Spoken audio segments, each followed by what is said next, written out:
Curbless showers can be called many different names. They can be called flush entry shower, zero entry shower, roll-in shower, ADA shower, barrier-free shower. All these mean one thing. There is no step, no bump, no curb between the outside of the shower and the shower pan. Here I have two models. The traditionally built shower with a curb, where we start on top of the subfloor with all this buildup, and then we have to have a curb in order to make the transition from the shower pan into the bathroom floor.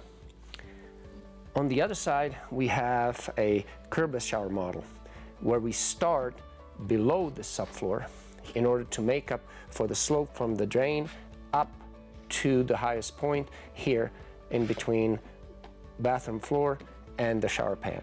The main point I want to get across is that traditional showers are built on top of the subfloor, and curbless showers have to be built lower than the subfloor. That's what our rapid recess brackets are for, allowing us to lower this floor into here.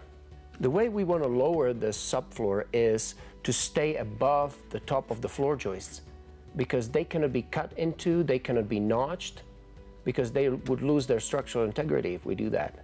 So that's why we came out with rapid recess brackets that we don't have to cut into the floor joists.